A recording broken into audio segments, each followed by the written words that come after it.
Save events are a subgroup of sitter events that became nearly ubiquitous following the increased scope of games in the third generation of consoles.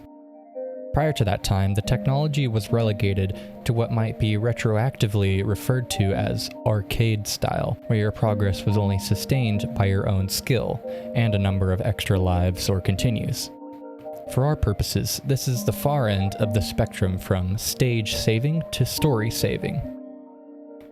Stage saving, in general practice, is a softer form of the aforementioned scarcity in progress retention, where each discrete stage is completed independently, and progress is made or lost within those confines.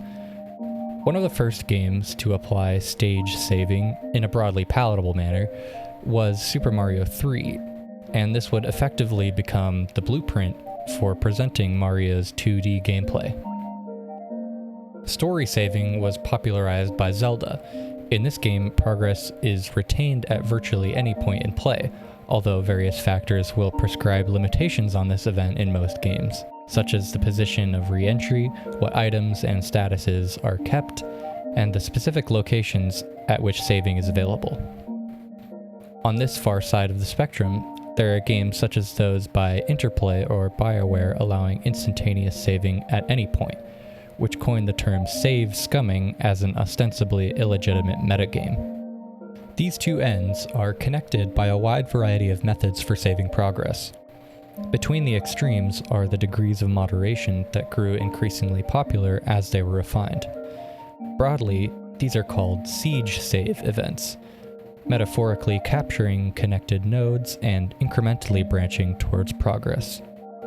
The example of Super Mario 3 is actually siege saving that trends towards the stage saving end of the spectrum.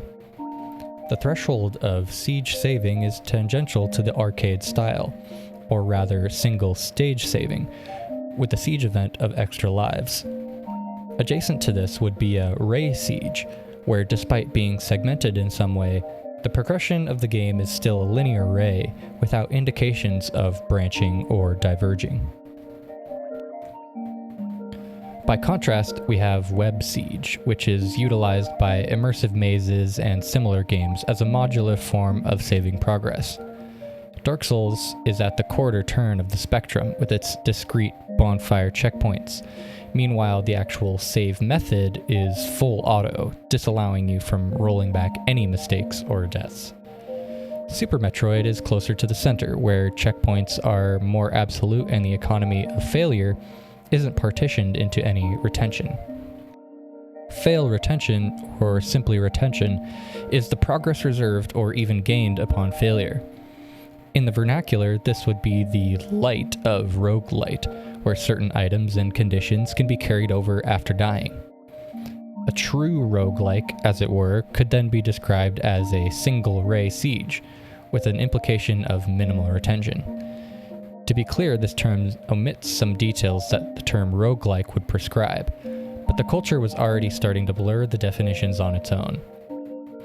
There's also the rarer inverse form of save regression, such as using ink ribbons in Resident Evil or a setting in Lisa the Painful RPG, that destroys save points as soon as they're used. Sitter events are perhaps the most abundant type throughout the history of gaming, and they had only grown more prominent over time, from bulky loading screens to so-called idle games, from escort quests to daily missions. You might think that most of these activities hardly qualify as gaming, or that they qualify the very worst of what it has to offer. But whether or not that's true is mostly reliant on the definitions of sitters themselves as pre-active observations. In other words, sitter events are the negative space of design, given form by all other events that surround it. What are some of your favorite games with memorable sitter or save events? Share your experiences in the comments, and thanks for watching.